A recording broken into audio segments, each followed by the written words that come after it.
In the sweltering summer of 1847, along the perilous banks of the Brazos River in Texas, a fleeting act of bravery would turn a solitary widow's peaceful life into an event that would test the frontier's understanding of camaraderie, integrity, and the unyielding connections formed between adversaries.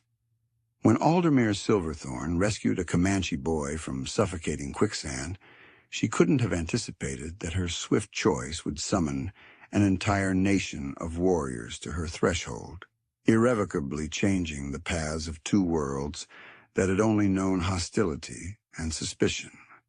The Texas sun bore down relentlessly on the modest homestead that Aldermere Silverthorn had inhabited for the past 3 years. At 32, she had already laid to rest a husband and 2 infant children, casualties of the fever that ravaged the settlement of Cedar Creek in the winter of 1844. Many widows in her situation would have returned east to their families. But Aldermere harbored a fierce independence that her late husband, Thaloran, had both respected and fretted over. She remained steadfast in her resolve to cultivate the 160 acres they had staked out together. Her log cabin perched on a gentle hill overlooking the Brazos River. Its waters meandered leisurely through cottonwood forests and expanses of prairie, grass that seemed to stretch on forever toward the horizon. The land was breathtaking but treacherous, seized by Mexico a mere 2 decades earlier, and now part of the Republic of Texas, though skirmishes with native tribes made each day a gamble. Most of her neighbors resided in the fortified settlement of Cedar Creek, 7 miles to the east, venturing out only in armed parties. But Aldermere had grown accustomed to her isolation. She maintained a small garden, raised chickens and a milk cow, and bolstered her meager earnings by doing laundry for the unmarried men in town. Her rifle, loaded and ready, hung above the mantel, and she could shoot with the precision of any man in the county, a talent Thaloran had ensured she honed during their brief union. On this particular morning in late July, the heat was already stifling by dawn. Aldermere completed her morning tasks swiftly, aiming to escape the day's most intense heat. She chose to walk down to the river to inspect the fishing line she had set the previous evening. She carried a woven basket and her father's old hunting knife for cleaning any fish she caught. The trail to the river snaked through thick groves of oak and mesquite, offering welcome shade as Aldermere journeyed toward the water. She had traversed this route countless times, knew every toppled tree and curve in the path, but she never underestimated the landscape. This was Comanche territory, and while the tribe had been relatively quiet in recent months, their raids on settlements across Texas were infamous and savage, and Aldermere's neighbors in Cedar Creek frequently doubted her judgment for choosing to live alone near the river, a hidden path that war parties exploited to traverse the land unnoticed. However, her secluded life offered certain benefits. The river supplied her with fresh water, fish, and rich soil for her garden.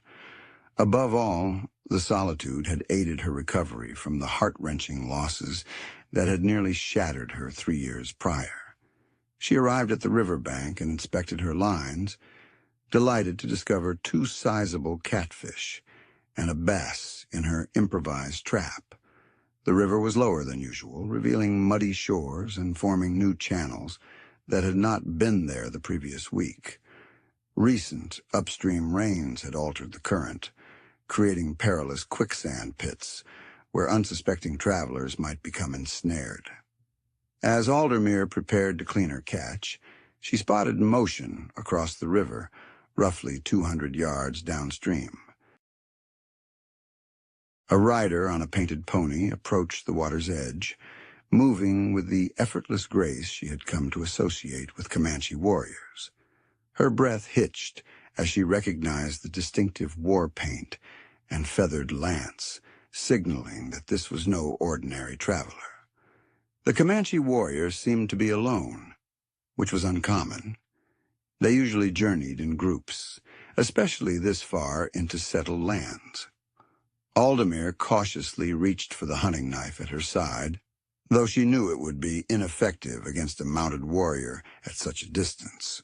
Her rifle was back at the cabin, a decision she now regretted. The warrior dismounted at the river's edge, seemingly to let his horse drink. Aldermere remained perfectly still, hoping the dense cottonwoods would hide her.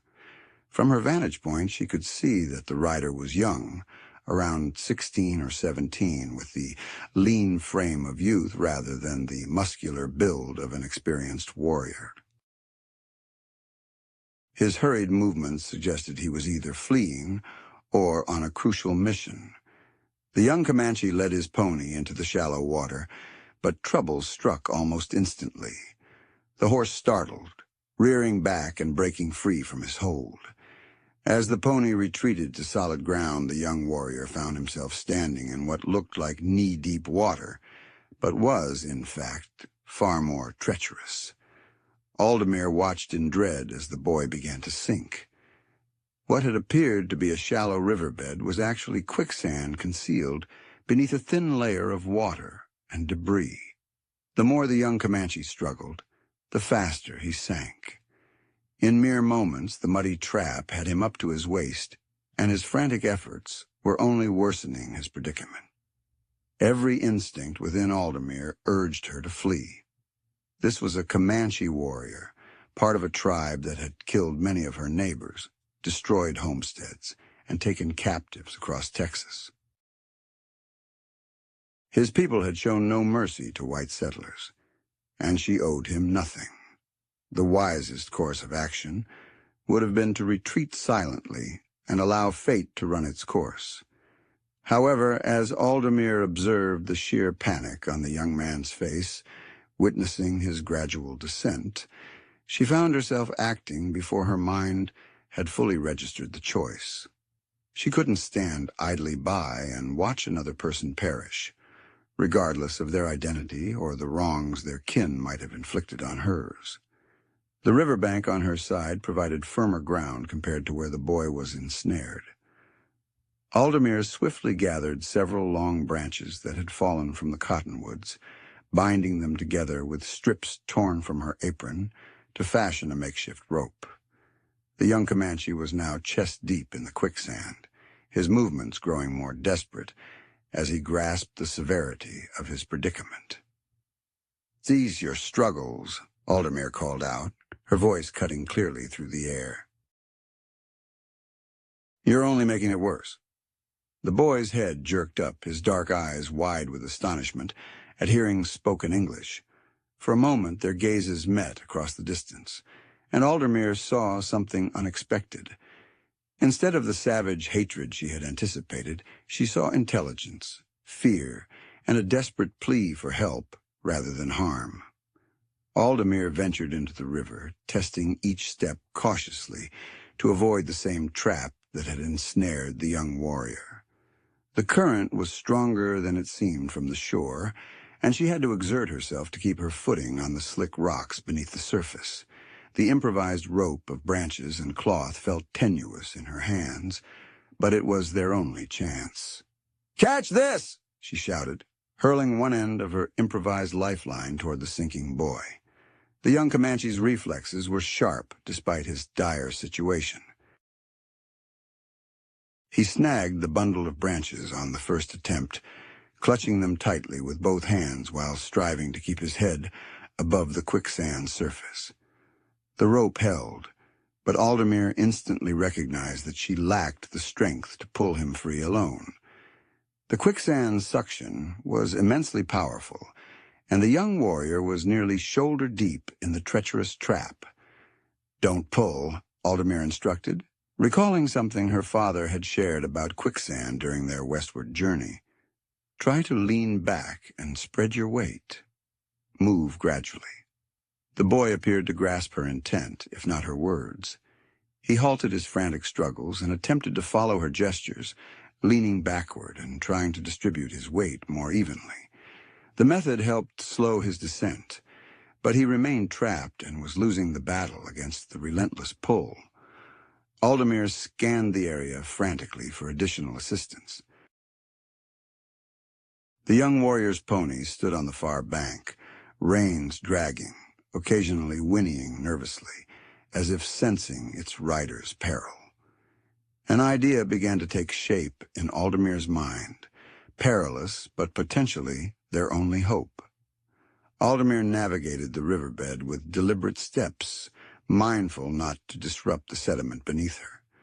Across the water, the young Talaran observed her advance, his eyes reflecting a blend of anticipation and wariness, unsure of her motives. As she entered the shallows, she approached his horse with the same soothing voice she used for her own animals. The pony was skittish but not hostile, evidently well-trained despite its earlier fright. Aldermere managed to grasp the trailing reins and guided the horse to a spot where she could secure her improvised rope to the saddle. The young warrior quickly grasped her intention and shifted his hold to provide her more space to work. "On 3, Aldermere announced, though she suspected he didn't comprehend the words. She counted down with her fingers, then urged the pony forward with a slap on its flank. The horse's strength was unmatched, and the rope endured the tension. Inch by painful inch, the young Comanche began to break free from the quicksand's hold. The suction resisted their efforts, but slowly he managed to free his shoulders, then his arms, and finally his torso. When he pulled his legs from the trap, both he and Aldermere sank to the river bank, utterly spent. The young warrior was caked in mud, breathing hard but alive. His dark eyes met Aldermere's, and she saw a profound thankfulness that needed no translation. He rose unsteadily, approaching her with evident caution. He was tall for his age, bearing the distinctive traits and bearing of Comanche nobility. His attire, what she could discern beneath the mud, was finely crafted with elaborate beadwork, indicating his high standing within his tribe. The young warrior touched his chest and uttered a single word that sounded like Kotarune. His name, Aldermere understood. She mimicked the gesture, enunciating Aldermere. Kotarune nodded, carefully attempting to mimic her name. For several minutes, they stood facing each other, a cultural chasm that had cost countless lives on both sides lying between them. Kotarune gestured toward the quicksand, then toward Aldermere, clearly trying to convey his thanks for her aid. His hands danced in patterns she recognized as sign language, enhanced by expressions and body language that communicated meaning despite the lack of shared words. Aldermere found herself responding with her own gestures, pointing to the river and mimicking the rescue. Kotarune smiled, the first genuine expression of warmth she had seen from him. For a fleeting moment, the years of conflict and mistrust between their peoples seemed to dissipate. But the moment was fleeting. Kotarune's expression turned serious as he looked around, clearly recalling the urgent matter that had brought him to the river. He climbed onto his pony with the ease of someone who had spent a lifetime in the saddle, then glanced back at Aldermere, his face inscrutable. The young Comanche dug into a small pouch at his side and pulled out a tiny, meticulously wrapped item. He threw it to Aldermere, who reacted swiftly, catching it without thought. As she unwrapped the soft hide, she discovered an intricately carved turquoise bear pendant, hanging from a leather thong. The detail was stunning, a testament to the skill of its creator. Kotarune pressed his hand to his heart, then gestured to the necklace, and finally to Aldermere. His intent was unmistakable. He was presenting her with a personal token, something of value to him as a token of thanks for sparing his life. Aldermere looped the cord over her head, felt the cool turquoise against her skin, and gave a slight nod. With a last motion that could have been a farewell or a vow, Kotarune spun his pony and rode off, vanishing into the thicket, on the river's far bank. In an instant, it was as though he had never been, save for the turquoise bear nestled against Aldermere's chest and the echo of deep, thoughtful eyes. Aldermere retraced her steps to her cabin over the course of a day, her thoughts whirling as she tried to make sense of the encounter. She had rescued a Comanche warrior, a man her neighbors would view as a deadly foe. Yet by the river, she had seen only a young man in dire need, and she had acted on the compassion her parents had taught her from her earliest days. As she cooked her supper, Aldermere found her fingers tracing the turquoise bear, recalling Kotarune's grateful look and the peculiar bond they had forged, despite their vast cultural divide. She pondered what might happen if anyone in Cedar Creek learned of their meeting. Would they grasp her motives? Or would they brand her a betrayer of her own kind? That evening, as Aldermere lay in bed, the Texas wilderness humming around her, she couldn't know that her small act of kindness would ignite a chain of events that would test the frontier's notions of honor, allegiance, and the chance for peace between sworn adversaries. The turquoise bear seemed to radiate a gentle heat against her skin, hinting at a deeper meaning beyond its evident allure. 3 days hence, she would learn just how deep that meaning ran. The third morning arrived with an eerie quiet that raised the hairs on Aldermere's arms. Even the birds seemed hesitant to sing, and her chickens clustered together in their coop, shunning their usual foraging. The very atmosphere felt tense, like the calm before a fierce storm sweeps across the Texas landscape. Aldermere had been in a state of unease for the past couple of days, startled by every noise and frequently scanning the horizon for any signs of activity. Her meeting with Kotarune had left a deeper impression on her than she wanted to acknowledge, not out of fear, but due to the unexpected bond she had felt with someone who was supposed to be her adversary. The turquoise pendant, now bare of its usual adornments, lay against her chest like a protective charm, its surface warmed by her frequent touch. She had thought about riding into Cedar Creek to share her experience, but each time she tried to leave, an unseen force held her back. What could she possibly say? That she had rescued a Comanche warrior from Quicksand, that she had gazed into his eyes and seen a human being rather than the savage her neighbors believed him to be. They would think she had gone mad, or worse, they might accuse her of siding with the enemy. As she went about her morning tasks, feeding the chickens and milking her cow, Aldermere found herself repeatedly glancing at the tree line. Something was approaching. She could sense it deep within her. The animals seemed to feel it too. Her usually calm and cooperative milk cow was on edge, repeatedly looking towards the river, with her ears perked forward. Even the barn cat, who typically basked in sunny spots, had vanished completely. By mid-morning, the eerie silence had become almost intolerable. Aldermere decided to distract herself by working in her vegetable garden, but even this familiar task couldn't ease her growing unease. She was tending to her bean plants when she first heard the distant sound. So faint she almost mistook it for the wind rustling the trees. But the sound grew louder, more rhythmic, and Aldermere's heart pounded as she realized what she was hearing. Hoofbeats, not the sporadic clip-clop of a single horse or even a small group, but the deafening drumming of many horses moving at speed. The sound was coming from the direction of the river, growing louder with each passing moment.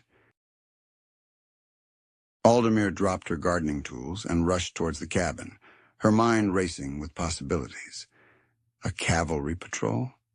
Unlikely, as the nearest fort was over 100 miles away, settlers fleeing some catastrophe. The rhythm was too organized, too deliberate. No, this was something else entirely. And every instinct she had was screaming danger. She burst into the cabin and grabbed her rifle from above the mantel, quickly checking to ensure it was loaded. Her hands trembled as she poured powder and shot into the barrel, all while the sound of approaching horses grew louder and more menacing. Through the small window, she could see a cloud of dust beginning to rise above the tree line, a brown haze that indicated a large group moving swiftly across the dry Texas landscape. Aldermere took up a position at the window, rifle at the ready, trying to steady her breathing and prepare for whatever was coming. The pounding of hooves was so intense that it seemed to rattle the very core of her cabin. Whatever was drawing near would soon come into view, as it crested the gentle slope that lay between her home and the river. When they finally came into sight, Aldermere was left breathless. At least 60 Comanche warriors emerged over the hill, their formation flawless, their horses adorned with symbols of war, and their own bodies festooned with feathers, paint, and the trappings of a people ready for battle. They moved as one, each rider in perfect sync with his steed, their weapons glinting in the morning light. Leading them was a figure who demanded attention, even amidst such an impressive assembly. The foremost warrior was older than the rest, possibly around 50, with silver streaks in his long, dark hair and an air of unquestionable authority. His horse was a sight to behold, a large black stallion with white markings, enhanced with paint to accentuate its natural splendor. The man's war bonnet was adorned with countless eagle feathers, each signifying a victory in battle, and his chest was protected by a breastplate of bone, intricately beaded. What struck Aldermere most, however, was his striking resemblance to Kotarune. The same strong jaw, the same keen, dark eyes, the same proud stance that she had noted in the young warrior she had saved from the Quicksand. This had to be a relative, perhaps even Kotarune's father.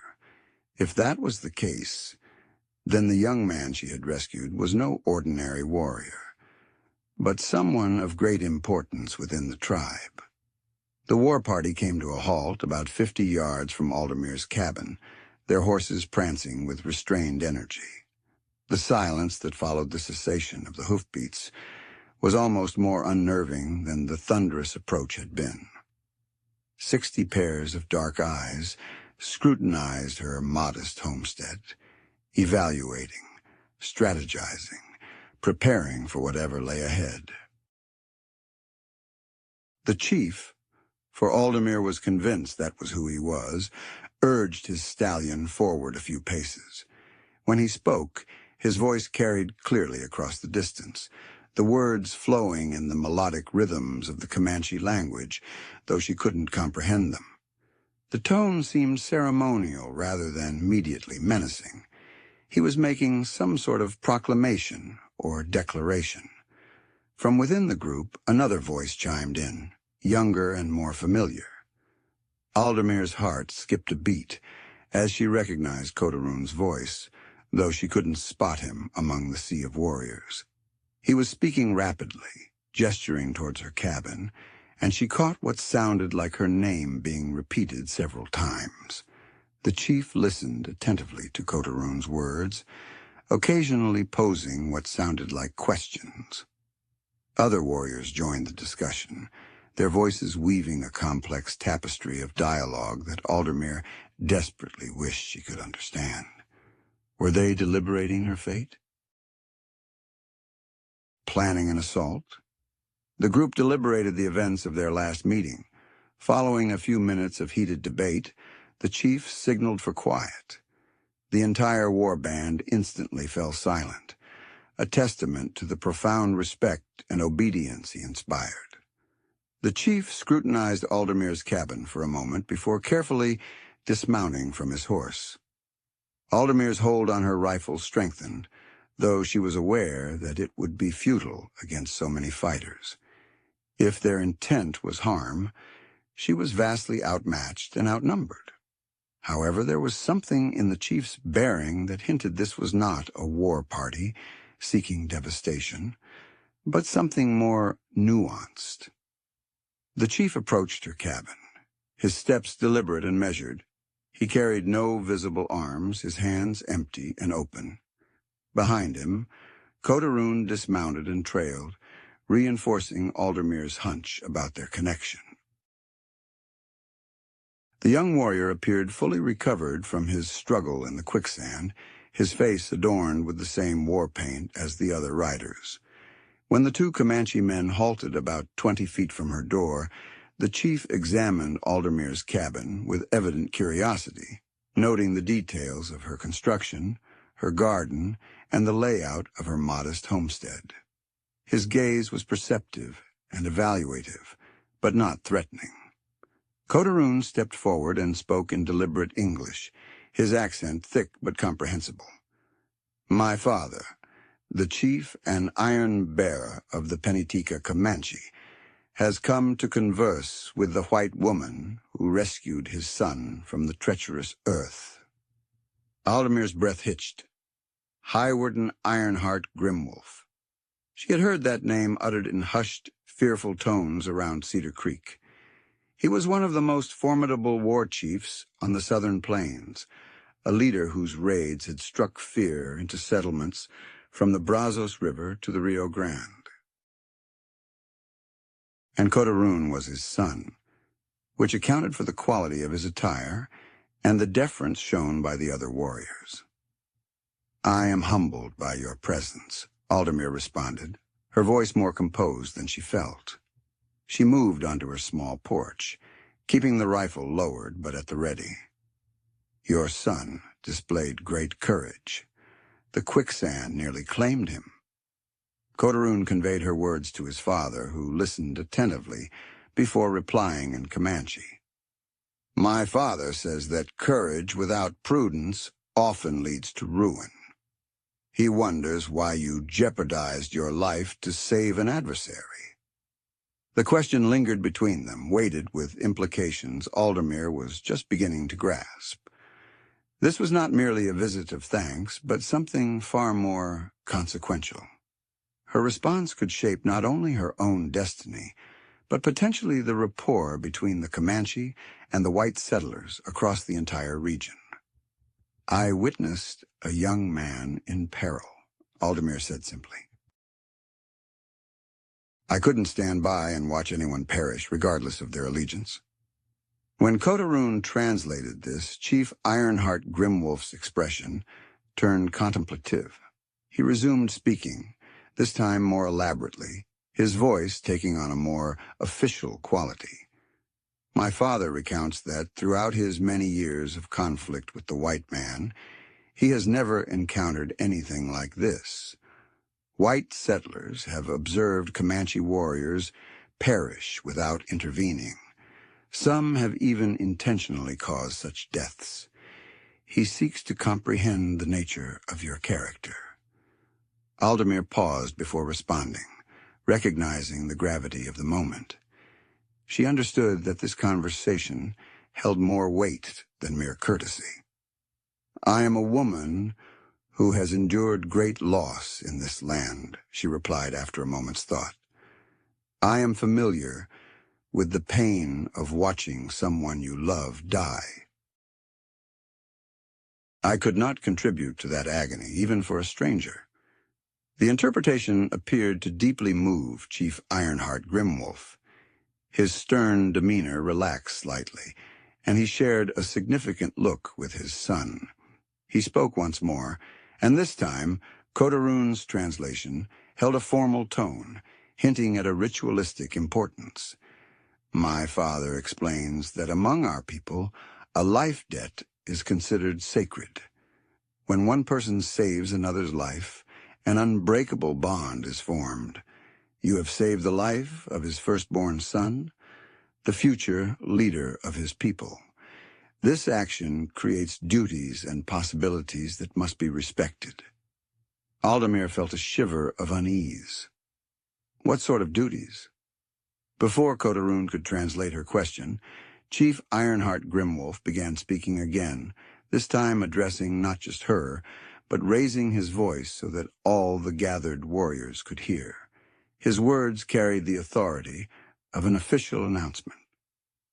Aldermere realized she was part of a formal ceremony. My father proclaims before all the warriors of our tribe that you, Aldermere Silverthorn, have demonstrated yourself to be a person of honor. Kotarune translated, he bestows upon you the title of Saves the Drowning, a name that will be remembered in our tales. He declares that, from this day forward, you are under the protection of the Penteca Comanche. The assembled warriors responded with a sound that was both a war cry and a celebration, a ululating call that resonated across the Texas landscape.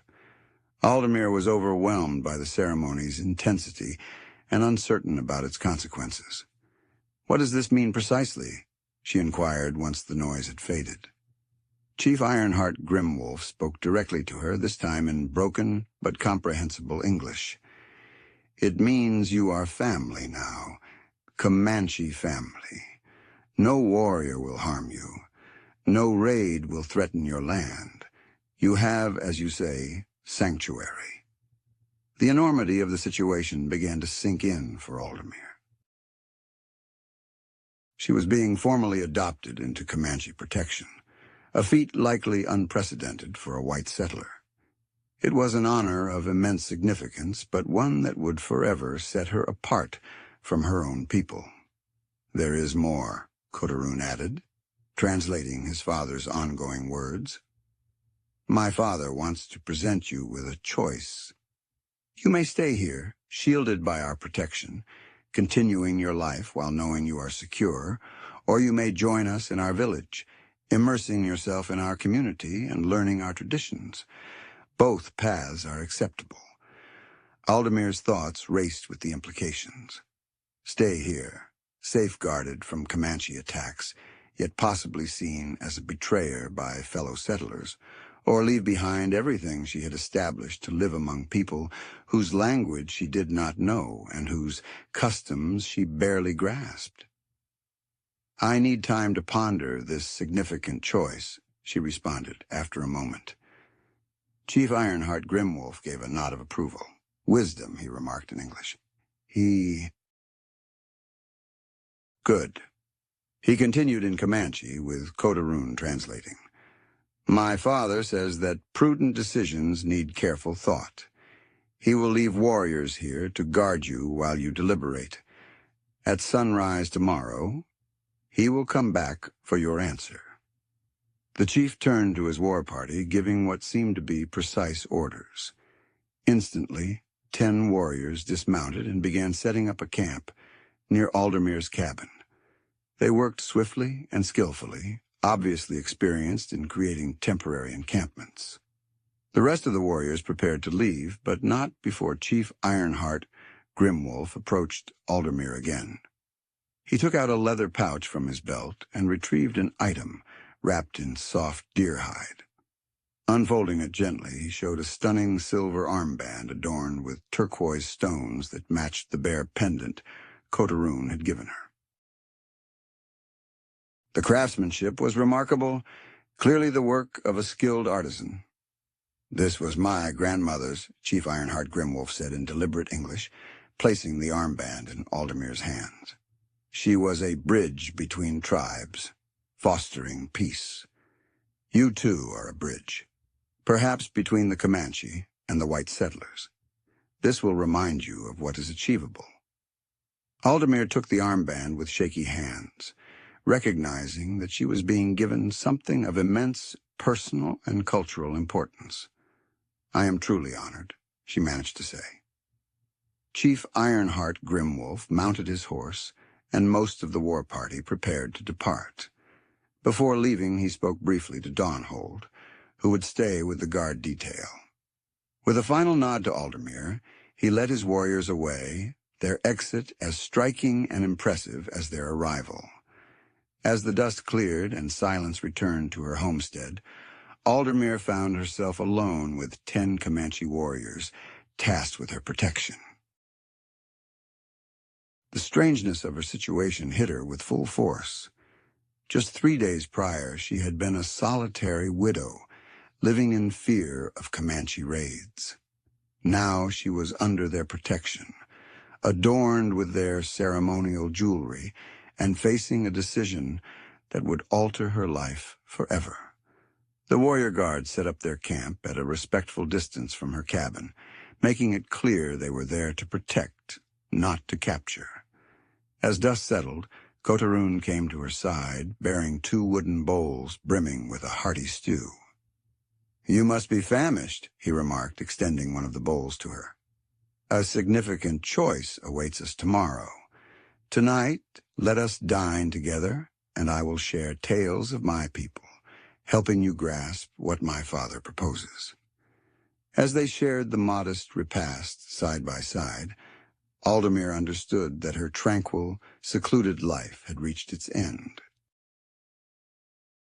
Whether she opted to stay on her land or embark on a journey with the Comanche, she would never again be merely another pioneer widow, striving to endure in this inhospitable land.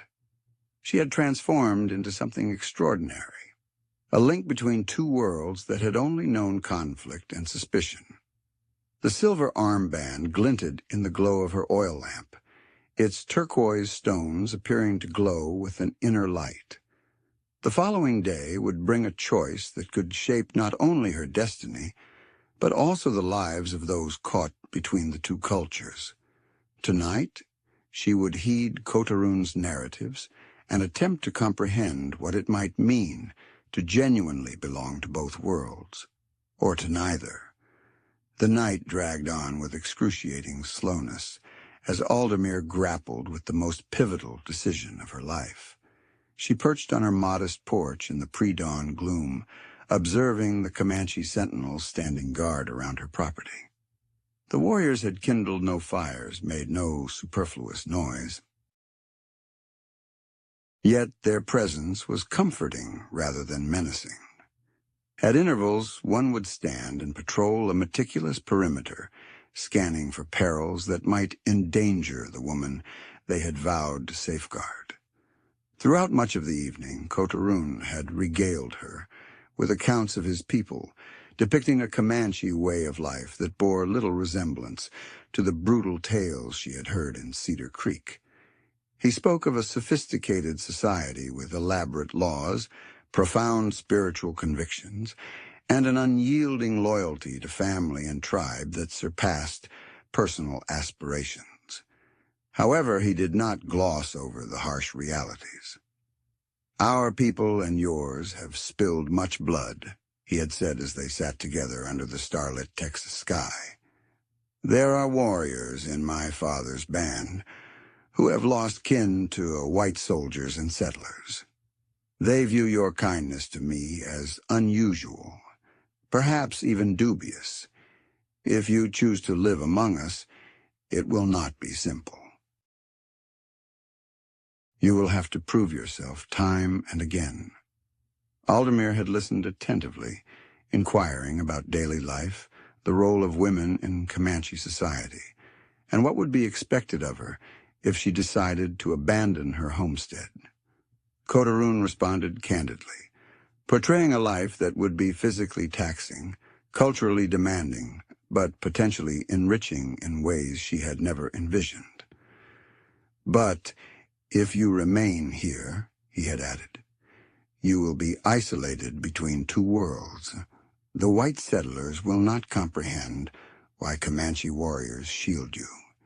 They may see you as an adversary, a traitor, and while my people will protect you, you will be safe, but estranged from both communities." As the first light of day began to break, Aldermere felt the burden of history weighing heavily upon her. Her choice would establish precedents that could shape the future of relations between whites and Comanches for generations. She was being called upon to be more than just an individual making a personal decision. She was being asked to embody a symbol, a connection between two worlds that had only known strife. The faint glow of dawn was just beginning to illuminate the eastern sky when she heard the rhythmic sound of approaching horses. Unlike the tumultuous charge of the previous day, this was the deliberate pace of a smaller group, arriving for a formal gathering. Chief Ironhart Grimwolf emerged from the morning fog, accompanied by around 20 warriors, some of whom she had not seen before. These men were seasoned, their faces etched with the wisdom of years, and their demeanor suggested they held significant roles within the tribe. The chief dismounted and walked towards Aldermere's porch, his expression serious yet compassionate. Behind him, the elder warriors formed a semicircle, indicating that this was to be a formal council rather than a casual discussion. Kotarune took his place among them, but even he seemed subdued by the ceremony's solemnity. "Saves the drowning," Chief Ironhart Grimwolf said, using the name he had given her the day before. "The sun rises on a new day. Which path will you choose?" Aldermere rose, her decision finally clear after a night of contemplation. She had pondered not just her own future, but the implications of her choice for others. Through her restless thoughts, one truth had become evident. She couldn't opt for the safe or easy path if she wanted to honor the trust that had been bestowed upon her. "Great Chief," she began, her voice steady in the quiet morning air, "I am honored by your offer to live among your people and learn your ways. But I believe I can better serve both our peoples by staying here, in this place, between your world and mine." A murmur rippled through the gathered warriors. Some faces showed approval, others disappointment, and a few hinted at suspicion. Chief Ironhart. Grimwolf's expression remained carefully composed as he awaited her further words. "If I join your village," Aldermere continued, "I become part of your world but am lost to mine. The white settlers will view me as someone who turned her back on her own people.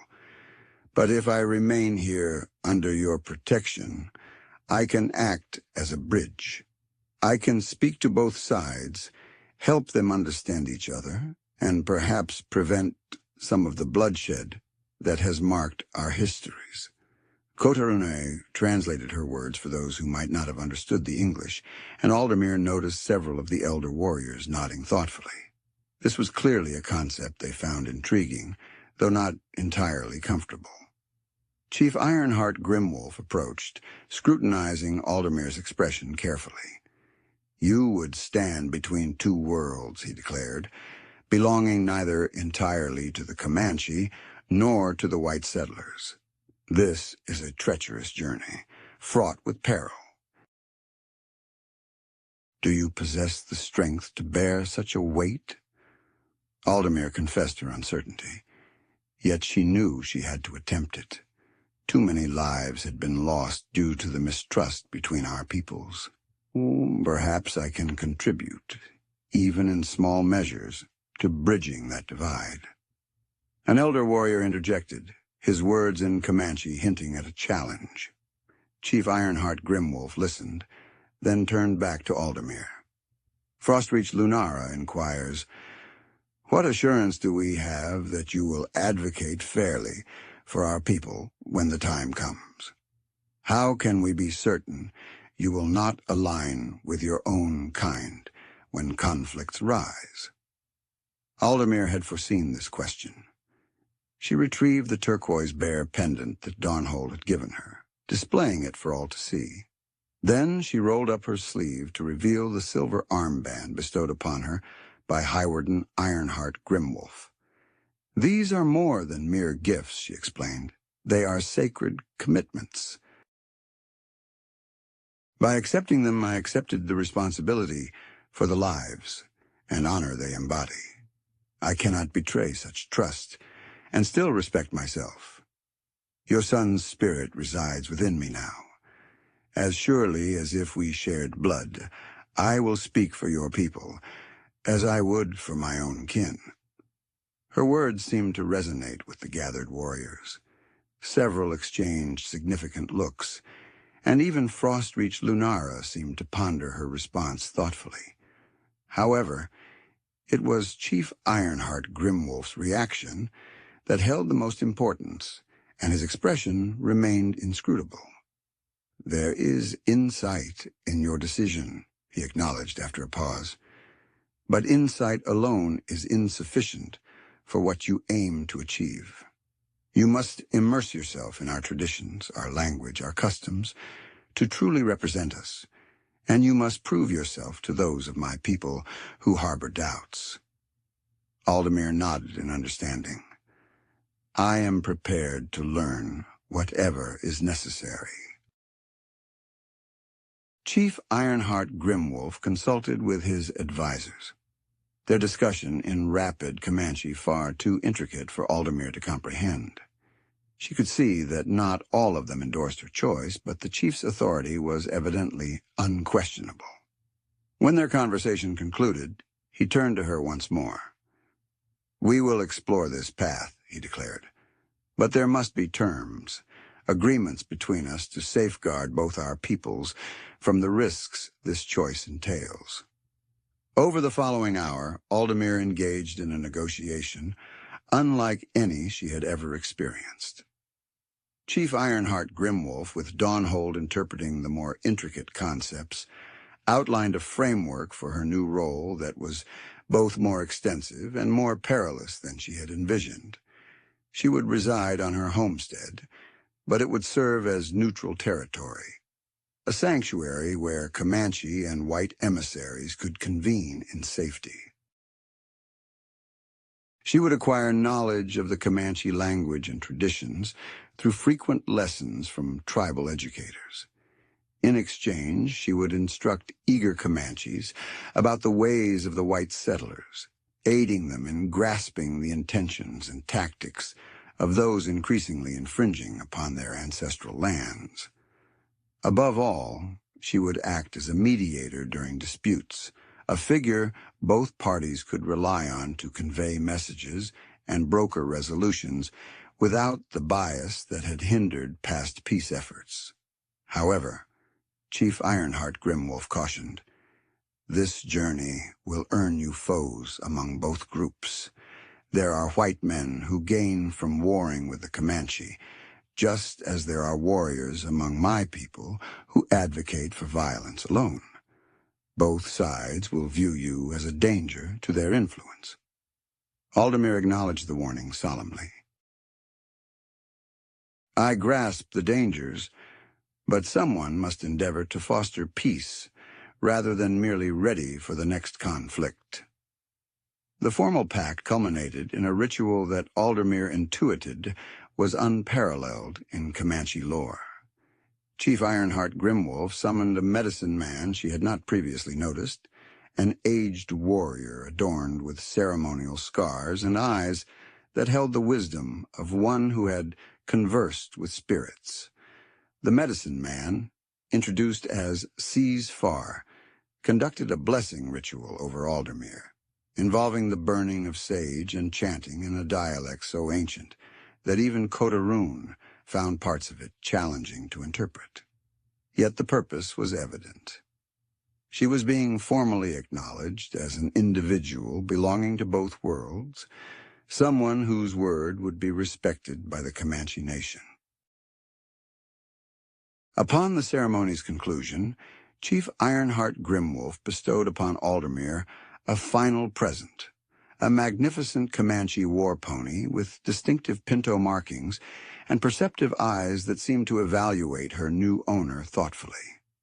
"Her name is Wind Dancer," the chief elucidated. "She is trained for both war and diplomacy, swift enough to deliver messages, courageous enough to face the battle. She will be your companion and guardian, a reminder of the trust we invest in you." Aldermere received the horse with profound emotion, recognizing that she was not merely acquiring a valuable animal, but a symbol of the faith the Comanche were placing in her uncharted role. As she caressed Wendancer's neck, the mare nickered gently and nudged her shoulder, appearing to acknowledge the bond between them. But the day's surprises were far from exhausted. As Highwarden Ironhart Grimwolf readied to depart with most of his warriors, he made an announcement that sent a shiver down Aldermere's spine.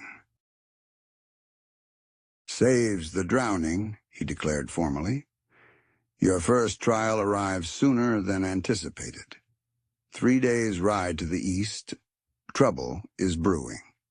A group of white settlers has founded a town named Harmony Falls in a valley our treaties reserve for the Comanche's winter camps. They refuse to vacate, and some of our younger warriors advocate for expelling them by force." Aldermere's stomach clenched tightly. "What do you need from me?" she asked.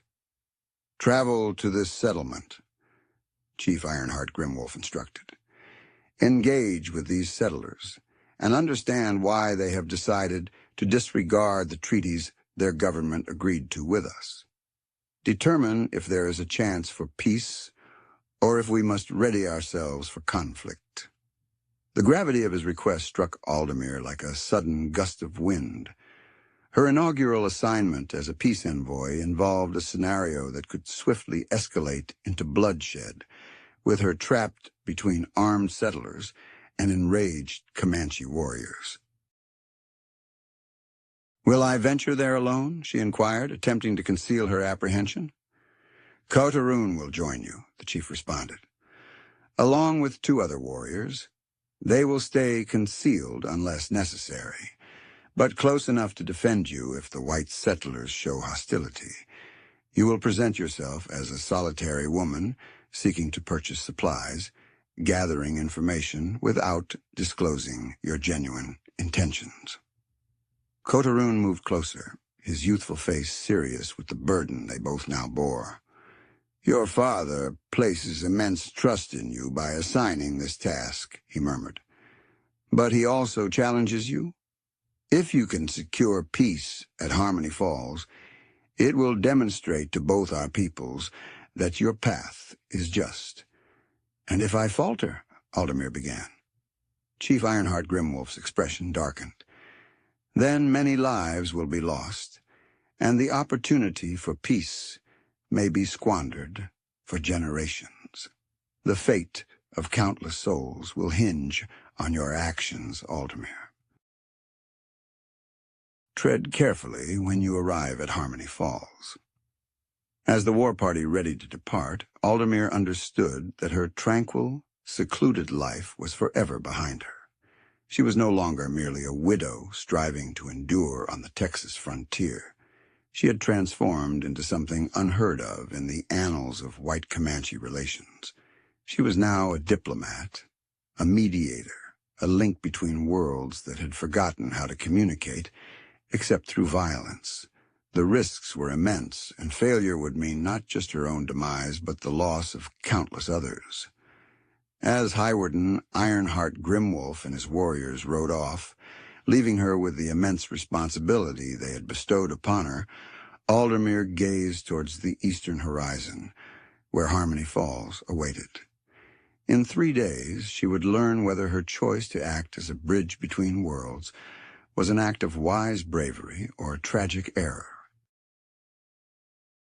The turquoise bear pendant felt heavy against her chest, a reminder that she now bore the hopes and fears of 2 peoples who had forgotten how to trust, even themselves.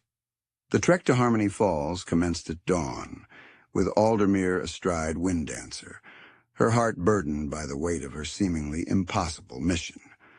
Kotarune rode beside her on his painted pony, while 2 other Comanche warriors, Grimwolf and Silent Shade Greywolf, kept a discreet distance, allowing for swift communication, while maintaining the appearance that Aldermere traveled with only one companion. The terrain they traversed appeared tranquil, yet it was deceivingly so. Gentle slopes, blanketed in swaying prairie grass, stretched out, resembling a verdant sea frozen in soft motion under the endless Texas breeze.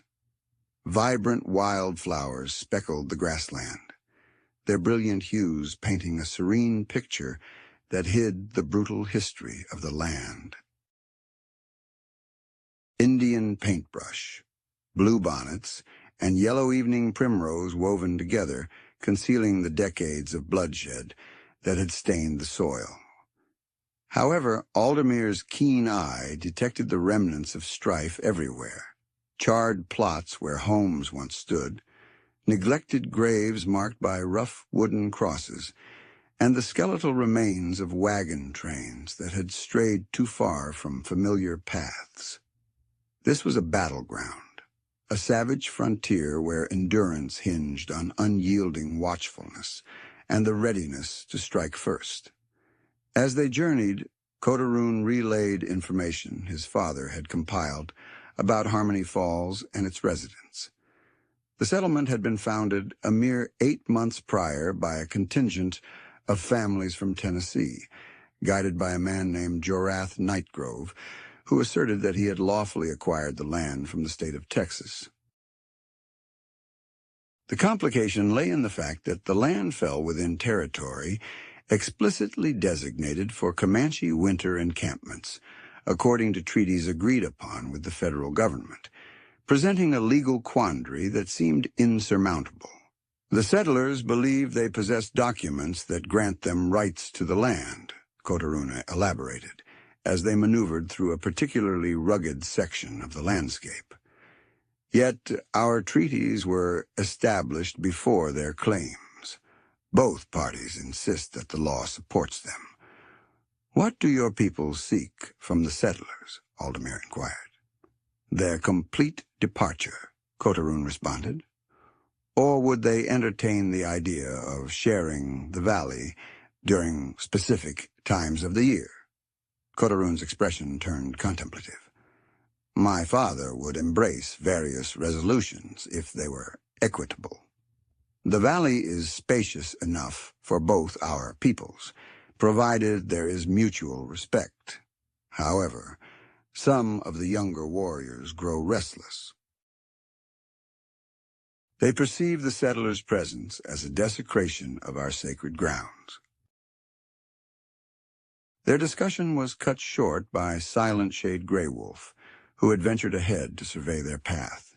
He returned with unsettling news, conveyed in swift Comanche, which immediately put both Kotarune and Grimwolf on edge. What's the matter? Aldermere asked, noticing their abrupt alertness. Silent Shade spotted smoke up ahead, Kotarune answered solemnly. There's too much smoke for mere cooking fires. Something in Harmony Falls is ablaze. They spurred their horses onward, ascending a ridge that offered their first glimpse of the contested valley. The sight that greeted them sent a chill through Aldermere. Dark smoke poured from multiple points within the settlement, and even from afar they could discern figures darting between buildings, their frantic movements indicating chaos rather than order. An assault? Aldermere wondered, dreading that they had arrived too late to halt the violence Chief Ironhart had dispatched her to prevent. But Kotarune shook his head, scrutinizing the scene with practiced eyes. No war party would strike in broad daylight, and the fires seemed unusual. This was something different. They ventured into the valley carefully, with Grimwolf and the Silent Wolf fanning out to alert them to any dangers. As they neared Harmony Falls, the origin of the smoke became apparent. Indeed, several structures were ablaze, but these were not the aftermath of an assault. These were deliberate fires, and the townsfolk were frantically working to keep the flames from consuming the entire village. Aldermere's initial impulse was to assist, but Kotarune held her back. Keep in mind, we are supposed to be travelers in search of provisions. We must not disclose our real intentions until we grasp the circumstances. They entered Harmony Falls appearing precisely as they had claimed, a frontier woman and her guide looking to trade with the settlement. The town was more extensive than Aldermere had anticipated, with roughly 40 buildings encircling a central plaza. Most were modest log cabins, but a few more robust buildings indicated that the settlers intended to establish a permanent home rather than a temporary outpost.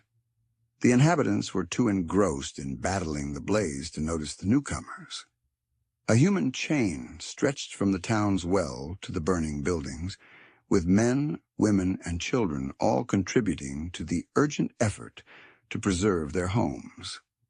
Aldermere noticed that the fire had originated in what seemed to be the town's general store and was endangering nearby structures.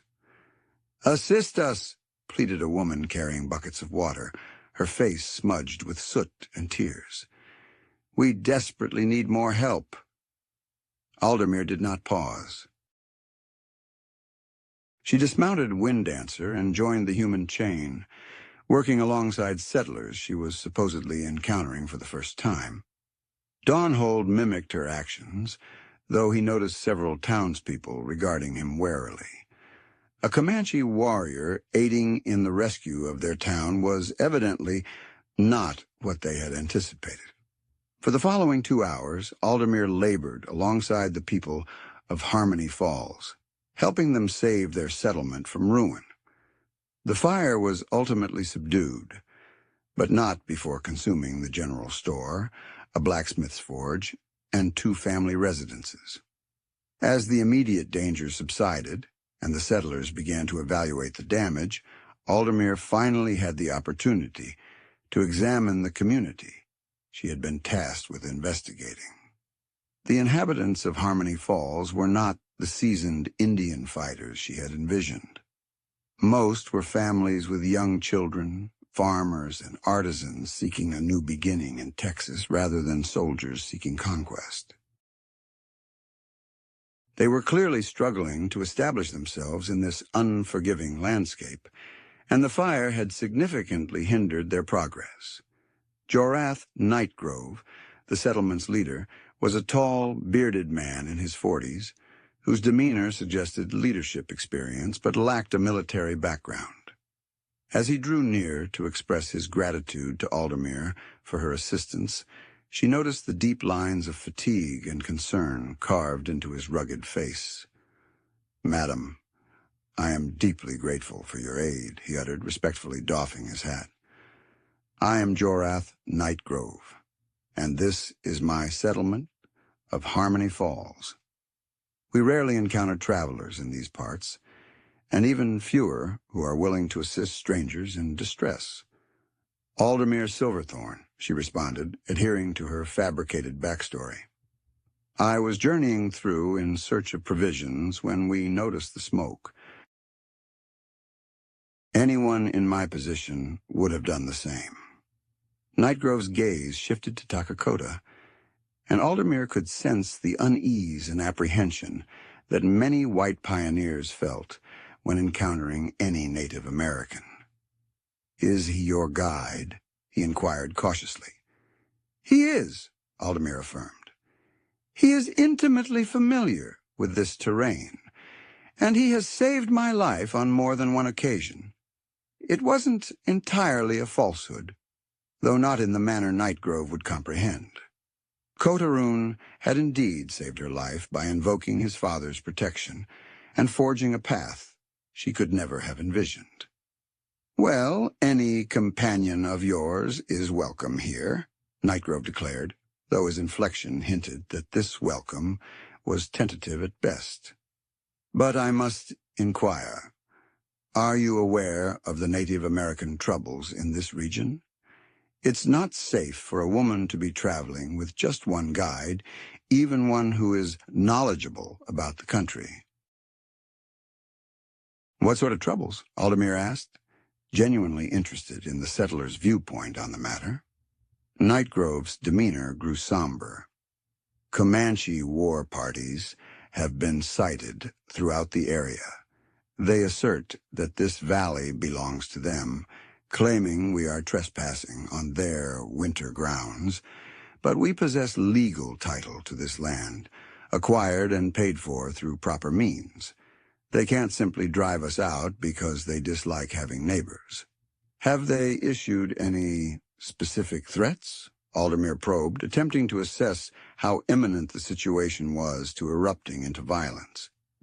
Not explicitly, Nightgrove conceded. But they've been observing us, scouts on the ridges, indications that our livestock are being monitored. Some of the families are considering leaving, but most of us have invested all our possessions into establishing this settlement. We can't simply abandon it. As dusk fell, Nightgrove urged that Aldermere and Kotarune stay the night as his guests, an offer of frontier hospitality that would have been challenging to decline without raising suspicion. They were accommodated in the incomplete church building, along with several other families whose homes had been damaged in the blaze. That night, as the settlers congregated around campfires to share meals and discuss their circumstances, Aldermere attentively listened to conversations that unveiled the intricacy of their plight. These weren't greedy land speculators or military adventurers seeking to incite conflict with Native Americans. They were genuinely desperate individuals who had poured their life savings into what they believed was lawful land ownership. Samuel Caskwright, a man with 3 young children, shared that my wife and I had been forced to abandon our Tennessee farm due to overwhelming debt. We had liquidated all our remaining possessions to secure our stake in this valley. Leaving now would leave us destitute, condemning our children to a life of hardship. Many others had comparable tales. There was a blacksmith whose livelihood had crumbled during the economic turmoil of the 1840s, a widow with 2 teenage sons who had no other means of support, and young married couples who had journeyed to Texas with hopes of prosperity that seemed unattainable back east. However, Aldermere also overheard more troubling discussions. A group of younger men, led by Valerian, the son of Nightgrove, were vocally hostile towards the Comanche presence in the area, advocating for forceful expulsion.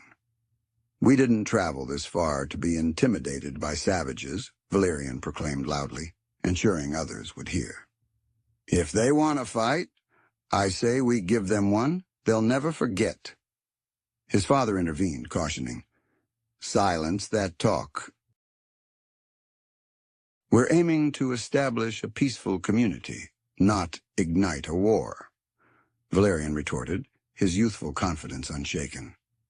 "Peace doesn't work with Indians, Caskwright.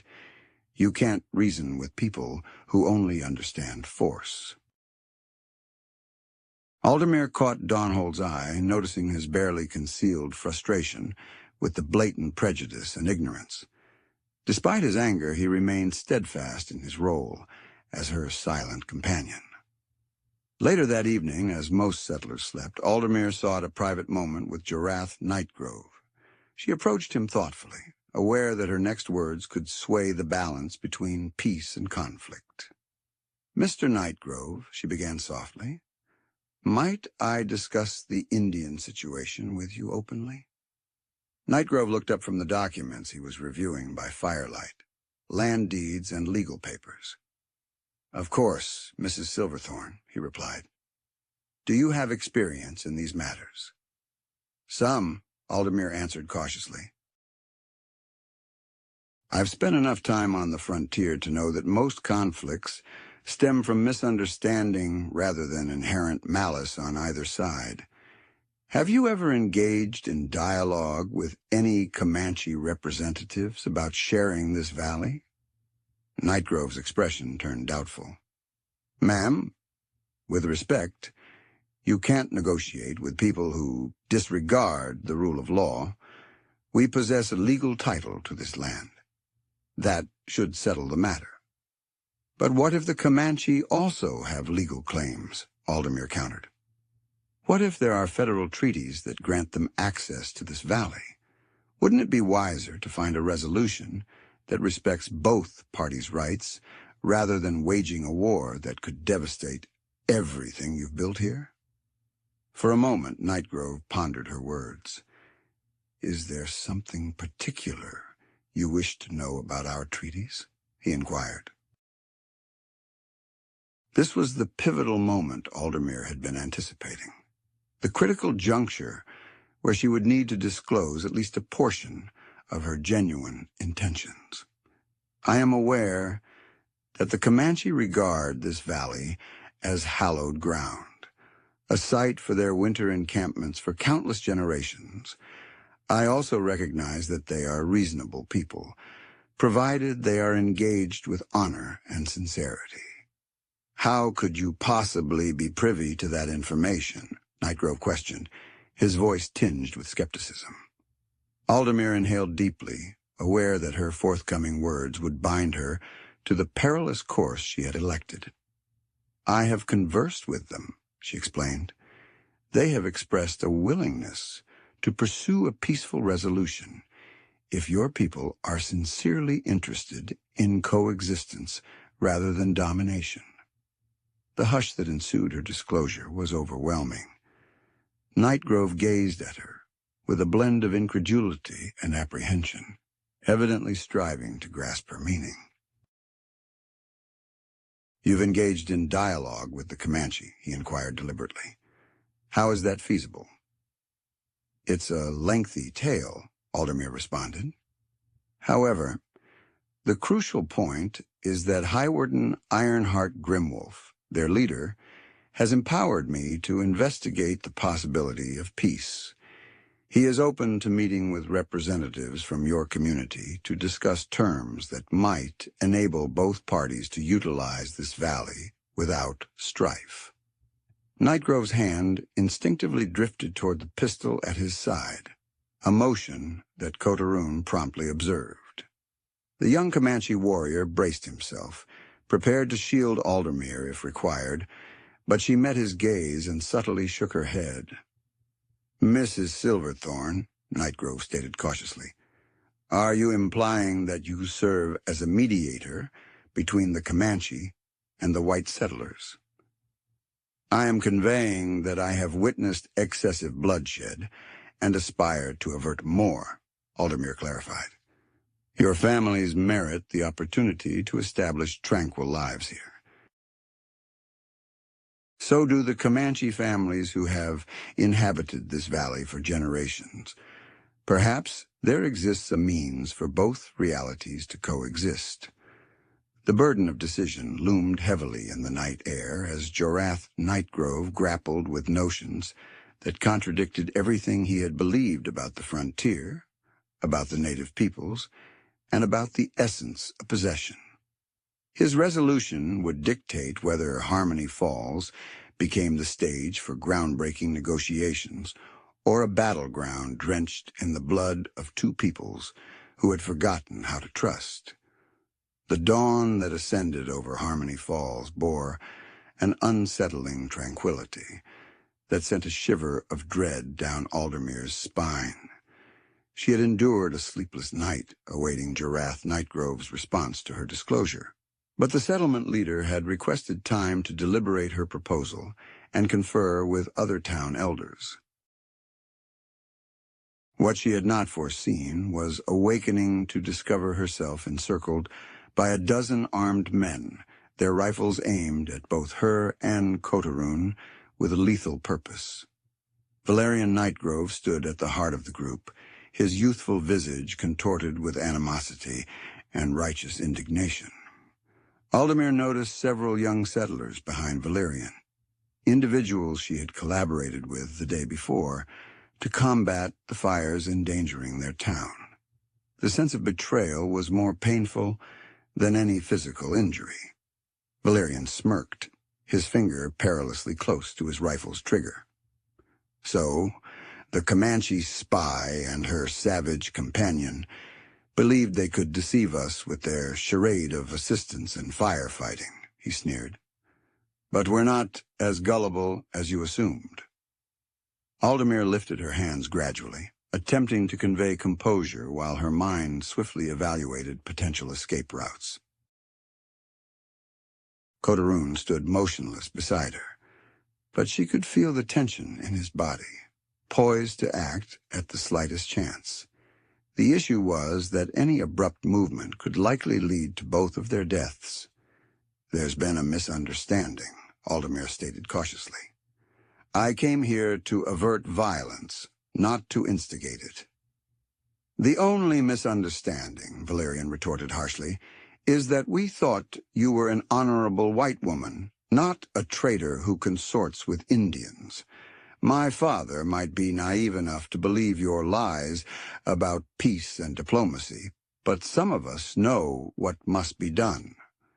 One of the other armed settlers, a man named Caleb Wright, whose family had lost their home in the fire, stepped forward with a rope.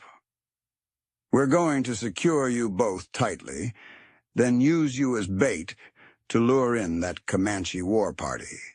When Highwarden Ironhart Grimwolf comes searching for his spy and his son, we'll be prepared for them." The full extent of their plan struck Aldermere like a physical blow. These impulsive young settlers had not only uncovered her identity, but also intended to use her and Kotarune as bait for an ambush that would result in widespread bloodshed on both sides. Everything she had strived for, all the fragile trust Highwarden Ironhart Grimwolf had invested in her, would be shattered in a single act of treacherous violence. "You don't grasp the consequences of your actions," Aldermere pleaded. "Chief Iron Bear will rally hundreds of warriors if he believes his son has been captured or harmed. You'll be igniting a war that will engulf this entire area." "Excellent," Valerian responded with the chilling conviction of youth, certain of its own righteousness. "It's time to conclude what should have been resolved years ago. Texas cannot accommodate both civilized people and savages." As the settlers prepared to bind their captives, a disturbance arose from the town square. Shouts and the sound of hurried footsteps indicated a new crisis, causing Valerian to pause and glance toward the commotion. "What?" "No," he murmured, signaling for two of his men to investigate while keeping the others focused on guarding Aldermere and Kotarune. The scouts returned moments later, their faces pale with shock. "Valerian," one of them called urgently, "you need to see this. Riders are approaching from the west. Many of them." Aldermere's spirits plummeted as she grasped the unfolding events. Grimwolf and Silent Shade, the two Comanche warriors who had journeyed with them to Harmony Falls, must have witnessed the armed standoff and hurried back to alert Chief Ironhart Grimwolf. The chief, fearing for his son's safety, was probably advancing with a sizable war party to save Kotarune and retaliate against those who had endangered him. Valerian's eyes gleamed with fierce delight. Excellent. How many riders? At least 50, possibly more. They're pushing their mounts hard and are prepared for battle. The young settler leader faced Aldermere again, a malicious grin spreading across his face. "It seems our lure has proven more effective than we anticipated. We'll take up positions in the buildings surrounding the square. Allow them to ride straight into our snare. Once the shooting begins, you and your savage companion will be the first to fall." But Aldermere recognized that Valerian had misjudged the strategic circumstances. The approaching Comanche warriors weren't charging heedlessly into a trap. They were veteran fighters who had endured years of conflict against both Mexican and American troops. They would survey the settlement, pinpoint defensive strongholds, and devise their assault accordingly. Furthermore, the inhabitants of Harmony Falls were not trained soldiers. They were farmers, artisans, and families with children who had no combat experience beyond hunting wildlife. Against skilled Comanche warriors fighting to save their chief's son, they would be decimated, despite any defensive benefits. "Valerian," Aldermere implored, "this won't conclude as you envision. Those warriors are here to rescue Kotarune, not to assault your settlement. If you free us now and let us approach them, we might still avert this bloodshed." "The only massacre," Valerian retorted icily, "will be of the Indians foolish enough to ride into our killing zone." As if emphasizing his words, a battle cry resonated across the valley, fierce and eerie, brimming with deadly intent. The sound sent shivers down Aldermere's back and caused several of the armed settlers to fidget uneasily. This wasn't the chaotic war cry of Hollywood's invention, but the exact battle call of seasoned warriors coordinating their assault. Kotarune finally spoke since their capture, his voice steady, yet laced with deep sorrow. "You have committed a grave error. My father does not bargain with those who seize prisoners through deceit. When he arrives, he will extend no mercy to anyone who endangered his son." "We'll just have to see about that," Valerian growled. But Aldermere noticed uncertainty beginning to surface in his demeanor as more war cries responded to the first, emanating from various points around the settlement. The strategic scenario was unfolding precisely as Aldermere had dreaded. The Comanche warriors weren't rushing headlong into the town's defenses. Instead, they were encircling Harmony Falls, sealing off all potential escape routes as they readied themselves for a synchronized attack. These weren't undisciplined savages driven by blind rage, but trained fighters executing a meticulous battle strategy. Inside the settlement, alarm began to ripple through the community as the gravity of their predicament became apparent. Families with young children were fortifying themselves in the most robust structures, while the men hurried to defensive posts, armed with whatever they could lay their hands on. Yet Aldermere could see that they were ill-equipped to face seasoned Comanche raiders. "Valerian," she implored once more, "there's still time to avert this catastrophe. Allow me to approach Highwarden, Ironhart Grimwolf, under a flag of truce. I can clarify that this was all a terrible misunderstanding. Most of your people desire peace. But if the fighting commences, there will be no turning back." For an instant, Aldermere thought she detected a hint of doubt cross the young man's features. But before he could reply, his father, Jorath, burst onto the scene, his face flushed from exertion and fear. "Valerian, what on earth have you done?" the elder Nightgrove demanded.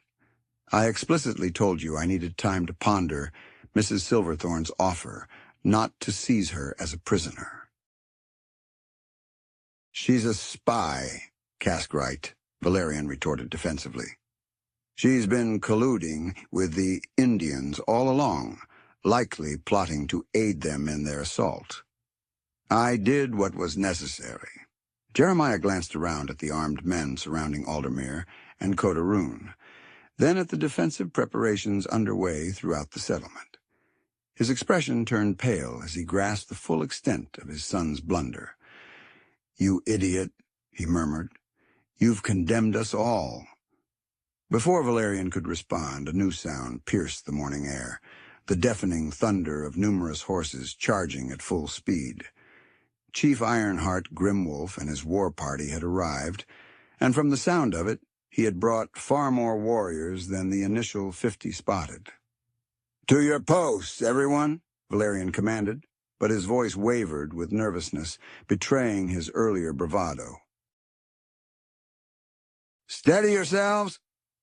As the settlers rushed to their defensive positions, Aldermere found herself being hauled toward the town square, still bound, but now also serving as a human shield and lure. Kotarune was dragged alongside her, his expression stoic, but his eyes burning with restrained fury at the disgrace being heaped upon both of them. The war party that came into view was the most awe-inspiring and frightening sight Aldermere had ever beheld. Nearly 100 Comanche warriors, mounted on painted war ponies, filled the approaches to Harmony Falls. Their weapons glinted in the morning sun, their war paint transforming them into seemingly supernatural beings bent on retribution. Leading them was Chief Ironhart Grimwolf, his face a cold mask of fury that promised death to those who had dared threaten his son. What left the deepest impression on Aldermere was the restraint shown by the war party. Though their fury was evident, they did not rush headlong into the settlement.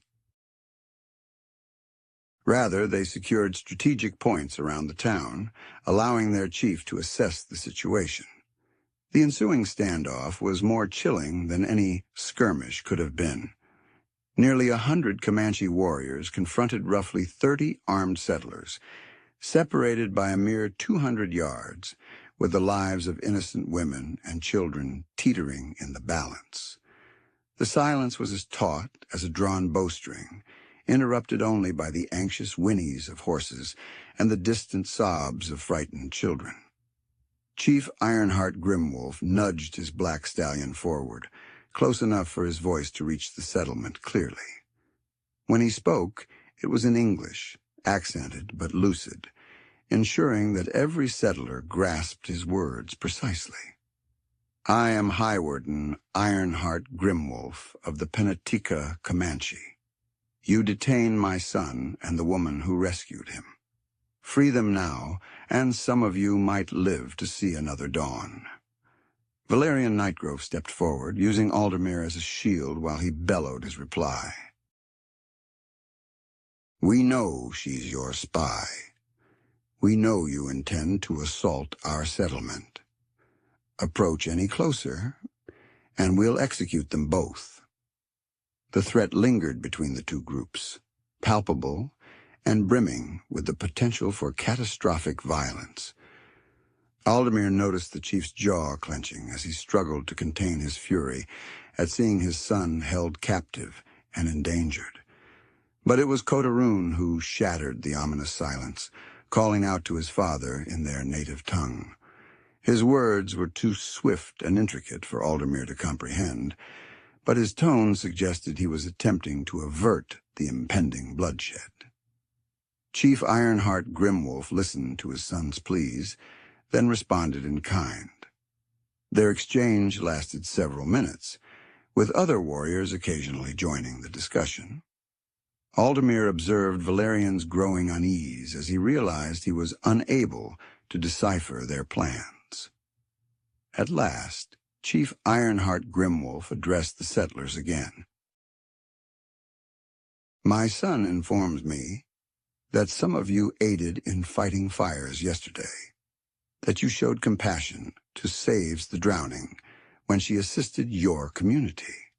For their sake, I offer you one opportunity to resolve this without violence. We await your decision, Joreth. Nightgrove shouted back, shoving past his son, ignoring Valerian's furious objections. Release my son and the woman, Chief Ironhart Grimwolf demanded. Send out those who captured them. The rest of you will be permitted to leave this valley unscathed. You have until midday to make your choice. The ultimatum was straightforward and lenient, considering the circumstances. However, Aldermere could see that it would never be accepted by the hotheads who had instigated this ordeal. Valerian and his supporters were too dedicated to their path and too certain of their moral superiority to retreat or acknowledge the catastrophe they were inviting upon their settlement. We won't surrender our land to barbarians, Valerian yelled in response. This is our home, and we'll defend it. Chief Ironhart Grimwolf's face tightened at the refusal of his proposal. He conferred with his war leaders, and Aldermere observed his warriors preparing for the imminent assault that would commence once his ultimatum ended. The sun ascended higher in the Texas sky, signaling the approach of a pivotal moment that would decide whether Harmony Falls would endure the day or be reduced to another charred remnant on the disputed frontier. Trapped between two worlds that had lost the ability to trust one another, Aldermere watched in despair as the fragile peace she had attempted to foster disintegrated into the inevitable horror of conflict and retribution. With mere minutes left before Chief Ironbear's deadline, the sole uncertainty was the number of innocent lives that would be lost when the violence commenced. The sun relentlessly climbed towards its peak as the standoff at Harmony Falls teetered on the brink of collapse. With barely 30 minutes left before Chief Ironbear's ultimatum, the settlement plunged into turmoil as families scrambled in fear while the younger men braced for a battle they stood no chance of winning. However, it was in this darkest hour that Aldermere found an unexpected champion.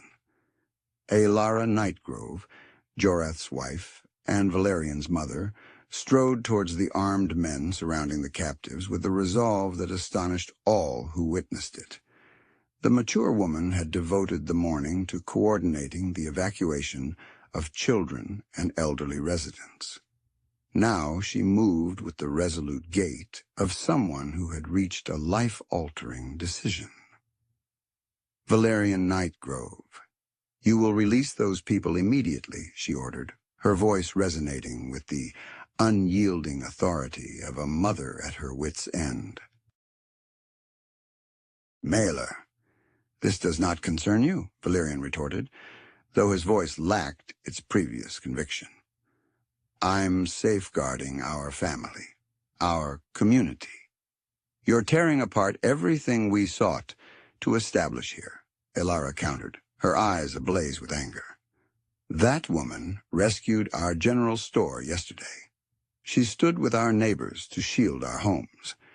And this is how you repay her kindness, by taking her hostage." More women began to emerge from their hiding spots, inspired by Alara's bold stance.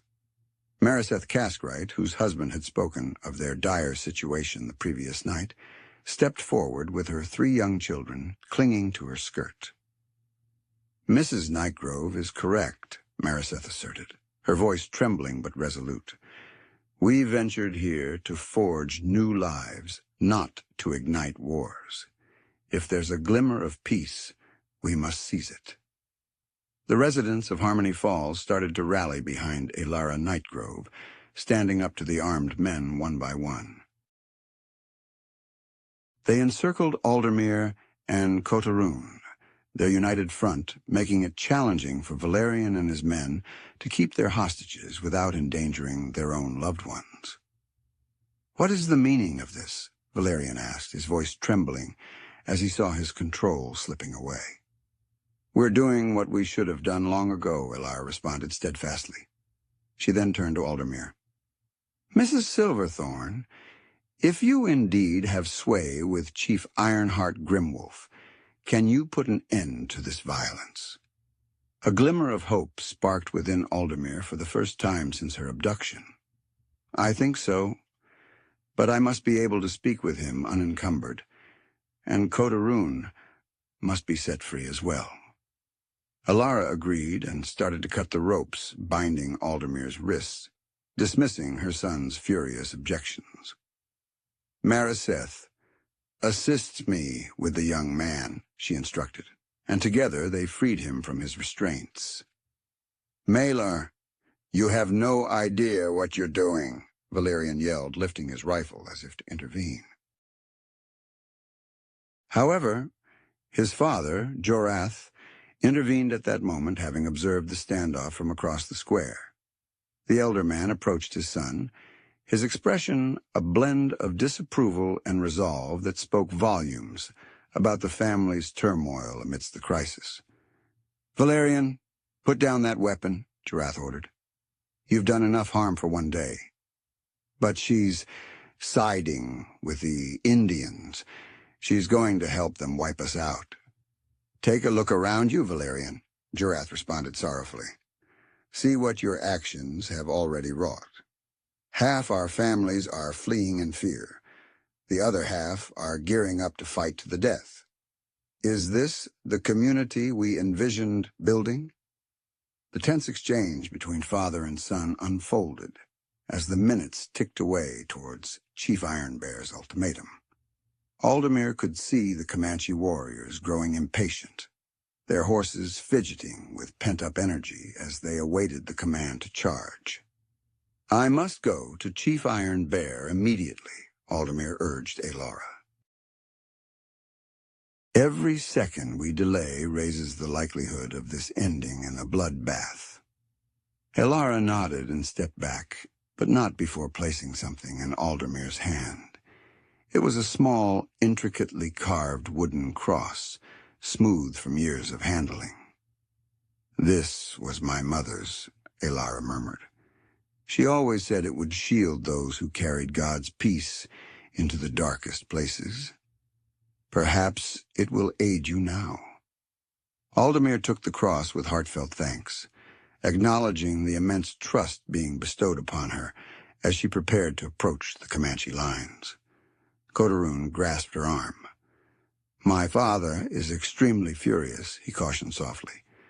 The offense of seizing prisoners under a flag of truce is not easily pardoned. You must choose your words wisely. They started their journey across the vast expanse separating the colony from the war party, each footfall observed by more than 100 watchful eyes. Aldermere felt the burden of history heavy on her shoulders, aware that the coming moments would decide whether Harmony Falls would stand as a testament to peaceful coexistence or become another grim chapter in the annals of frontier violence. Chief Ironhart Grimwolf observed their advance with an inscrutable expression, while behind him the gathered warriors sat atop their horses, their patience that of hunters awaiting the signal to pounce. The only sounds breaking the silence were the gentle rustle of footsteps on the grass and the faint cries of children being led away from the settlement. Upon reaching the chief's position, Kotarune swiftly began to speak in fluent Comanche, detailing the events leading to their capture and subsequent release. Chief Ironhart Grimwolf listened without comment, his gaze occasionally shifting to Aldermere as his son recounted her treatment by the settlers. Once Kotarune finished his account, the chief regarded Aldermere for a prolonged moment before speaking. My son informs me that some of the white women defied their own men to secure your freedom. This is unexpected, he stated. They are people ensnared in a dire situation, Aldermere responded. Many of them yearn for peace, but fear and miscommunication have fueled this crisis. There is still time to avert disaster if both sides choose to retreat from the brink of violence. Some of their men seized you after you approached them in good faith, Chief Ironhart Grimwolf countered, his voice laced with profound anger. They endangered my son's life. Such dishonor demands retribution. Aldermere acknowledged the righteousness of his stance, but recognized that retribution would shatter any hope of the peace she had been striving to achieve. Great Chief, I implore you to consider this, she said. Punishing the guilty is just, but punishing the innocent alongside them achieves no justice. She motioned towards the settlement where women and children could be seen fleeing. Most of those individuals had no part in our capture. They are families seeking new beginnings, not warriors seeking conquest. If you destroy them, you will annihilate potential allies. Chief Ironhart Grimwolf's expression remained unreadable, but Aldermere sensed that her words were resonating. Behind him, she noticed several elder warriors attentively following their exchange, their faces contemplative rather than purely antagonistic. What do you suggest? The chief inquired after a moment. Aldermere drew a steadying breath, knowing that her next words could either salvage Harmony Falls or seal its fate. Allow me to return to the settlement with a new proposal, not one of surrender, but of alliance.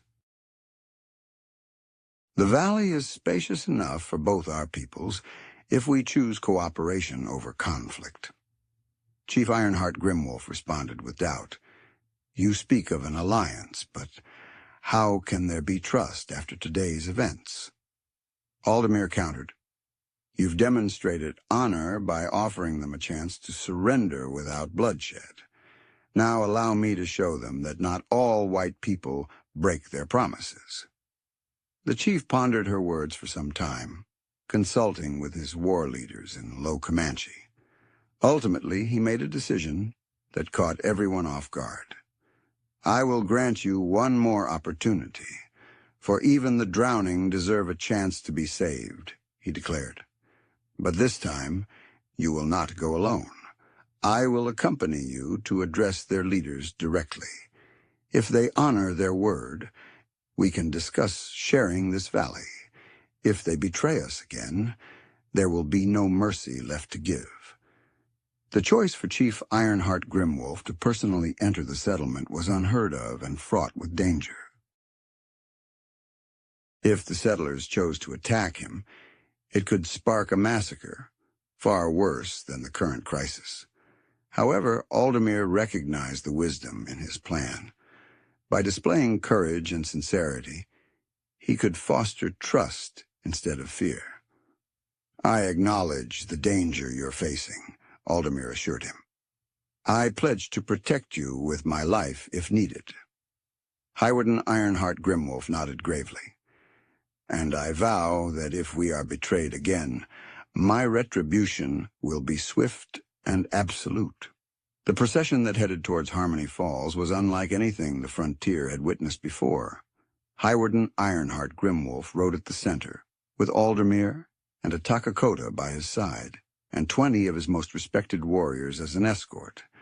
Unlike their usual appearance, they had removed their war paint and rode with weapons lowered, signaling their intent for negotiation rather than combat. The sight of the formidable Comanche war chief approaching under a flag of truce sent shockwaves through the settlement. Some settlers raised their weapons, but others, led by Jorath Nightgrove and the women who had freed the prisoners, urged caution. Hold your fire until I say so, Jorath ordered, taking control of the chaos his son had caused.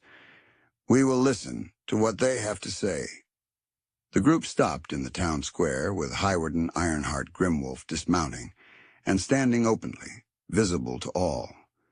For a moment the two groups stared at each other across the chasm that had long divided them.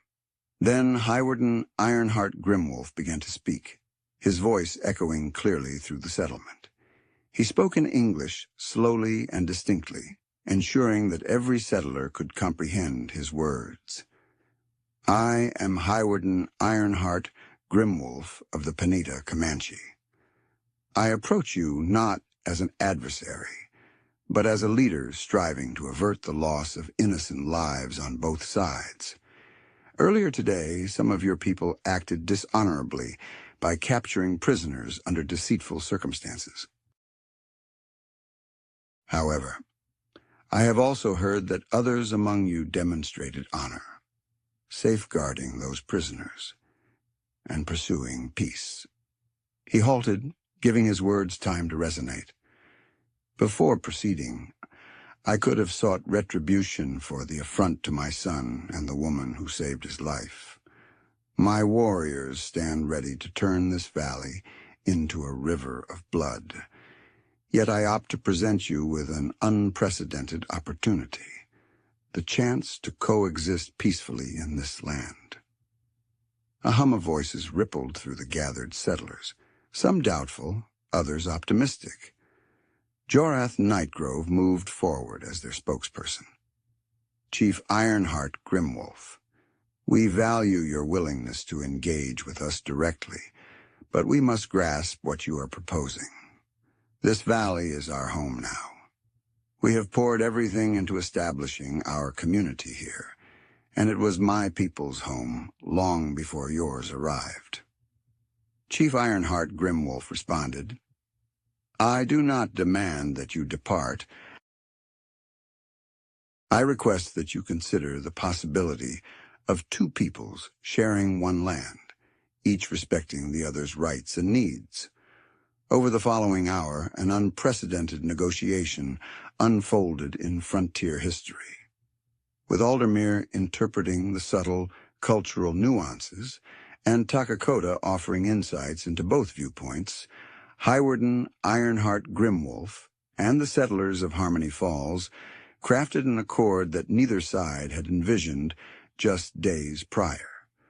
The Gamani would retain their traditional rights to use the valley for winter encampments, but would do so in the northern area where the settlers had not yet built permanent structures. The settlers would keep their town and farmlands in the southern area, but would honor Comanche's sacred sites and hunting grounds. Crucially, the two communities would collaborate on matters of mutual advantage. The settlers' medical expertise would be shared with the Comanche, while the tribe's knowledge of the land and its resources would aid the newcomers in thriving. Trade agreements were established to benefit both peoples. The accord was formalized with ceremonies that honored both cultures. Chief Ironhart Grimwolf presented Jorath Nightgrove with a peace pipe, while Nightgrove offered the chief a written document, ensuring the settlers' commitment to their promises. But the most poignant moment arrived when Valerian Nightgrove, who had ignited the crisis with his impulsive actions, approached Highwarden Ironhart Grimwolf directly. The young man's face was etched with remorse as he spoke. "Chief Ironhart Grimwolf, I owe you and your son an apology. Fear and prejudice led me to act dishonorably. I seek your forgiveness and the chance to demonstrate that I can be better." The chief regarded the young settler for a long moment before replying, "Honor isn't about avoiding mistakes. It's about growing from them and striving to improve. You've initiated that journey." As dusk descended upon the valley that had narrowly escaped becoming a war zone, Aldermere observed the two communities cautiously beginning to share their lives. Children from both sides played side by side under their parents' vigilant gazes, while adults exchanged tentative yet amicable words about mutual trade and alliance. Kotarune joined her as she reflected on the day's extraordinary turn of events. "My father wants to know if you intend to stay in Harmony Falls to help uphold the agreement," she inquired. Aldermere pondered the question thoughtfully. "I will stay for a time, certainly, but my true mission is only just starting. There are other communities, other disputes that could gain from the lessons we've learned here today." She gazed out over the valley, where Comanche and white settlements now lived side by side in harmony, then looked down at the turquoise bear pendant and silver armband that signified her role as a mediator between cultures. This had never been solely about Harmony Falls, she thought. It was about demonstrating that peace is achievable if people can look beyond their fears and biases to recognize the shared humanity in one another. As the first stars emerged in the Texas night sky, Aldermere understood that her journey was far from complete. News of the Harmony Falls Accord would travel across the frontier, igniting hope in some and apprehension in others. There would be those who would attempt to dismantle what had been established here, and others who would strive to replicate it in different places. But for this evening, in this modest valley where two worlds had learned to trust each other, peace held sway. And sometimes, as Aldermere had come to understand, that's how transformation truly occurs. Not through sweeping declarations or theatrical displays, but through one individual choosing to reach out across the divide, one community choosing to build connections rather than barriers, one moment at a time. The turquoise bear pendant glinted in the starlight as Aldermere made her way back toward the settlement, carrying with her the certainty that she had discovered her true purpose. She was no longer merely a solitary widow struggling to endure on the frontier. She had become what Chief Ironhart Grimwolf had envisioned from the start, a bridge between worlds, a beacon of hope in a land that had endured too much grief. The morrow would bring fresh obstacles, but tonight, Harmony Falls finally lived up to its name. If this story touched you, give it a like and tell us in the comments, what would you have done if you were in their shoes? Subscribe to Frontier Stories and join us as we continue to tell stories of hope, resilience, and the beautiful, messy truth of Wild West.